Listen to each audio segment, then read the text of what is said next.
আজকে আমি এমন একটা নিরামিষ পদ রান্না করব যেটি থাকলে ভাতের সঙ্গে আর কিচ্ছু লাগবে না। নিরামিষ দিনে একদম উপযুক্ত এই রান্নাটি। আর এখানে আমি কিছুটা কাঁচা টমেটো নিয়েছি, ওই 5-6টা মতো কাঁচা টমেটো আছে।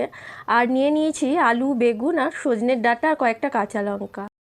আর আমি কড়াইয়ে কিছুটা সর্ষের তেল গরম বসাতে দিয়েছি। তেলটা ভালোভাবে গরম হয়ে গেলে এতে আমি কিছুটা পাঁচফোড়ন আর একটা গোটা শুকনো লঙ্কা তেলে ফোড়ন দিলাম। আর এখানে আমি দুখান মতো মিডিয়াম সাইজের আলু কেটে রেখেছিলাম, সেই আলুটা তেলের মধ্যে দিয়ে ভালো করে লাল করে ভেজে নেব।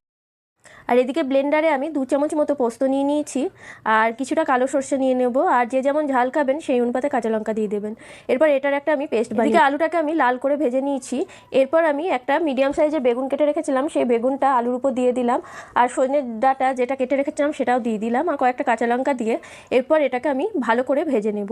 আর যে কোনো ভাজা একটু ঢেকে ঢেকে ভাজলে পরে খুব সুন্দর ভাজা হয়, কম তেলেও কিন্তু রান্না খুব ভালো হয়। এদিকে বেগুনটা খুব ভালোভাবে ভাজা হয়ে গেছে। এরপর খুন্তি দিয়ে সবজিগুলোকে একটু ভালোভাবে নাড়াচাড়া করে নেব।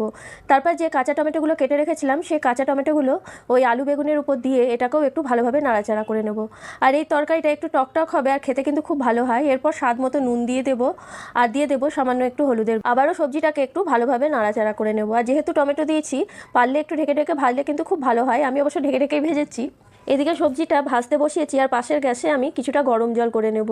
তারপর যে সর্ষে পোস্ত পেস্টটা করে রেখেছিলাম সেটা আমি সবজির মধ্যে ঢেলে ভালোভাবে নাড়াচাড়া করে নেব।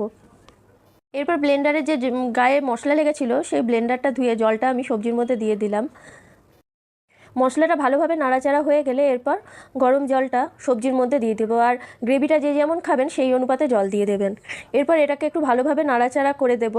আর সামান্য একটু লঙ্কার গুঁড়ো এর মধ্যে ঝালের জন্য দিয়ে দিলাম। এরপর এটাকে কিছুক্ষণ সেদ্ধ হতে দেবো। প্রথমে একটু হাই ফ্লেমে দেবো, তারপর যখন এটা ফুটতে শুরু করবে গ্যাস কমিয়ে দেবো। ওই মিনিমাম 10-15 মিনিটের মধ্যে হয়ে যাবে। তো আমাদের রান্নাটা মোটামুটি হয়ে গেছে। এরপর আমি সামান্য একটু চিনি দিয়ে দেবো। আর যে কোনো রান্না হয়ে যাওয়ার পর সামান্য 2-4 দানা চিনি দিলে মশলার ব্যালেন্সটা খুব ভালো থাকে। আর যেহেতু আমি এতে টমেটো অনেকগুলো দিয়েছি, এই তরকারিটা খেতে একটু টকটক হয়। আর নিরামিষ দিনে একটু টকটক তরকারি খেতে কিন্তু খুব ভালো লাগে। আর নামানোর শেষে সামান্য একটু সর্ষের তেল দিয়ে দেবো।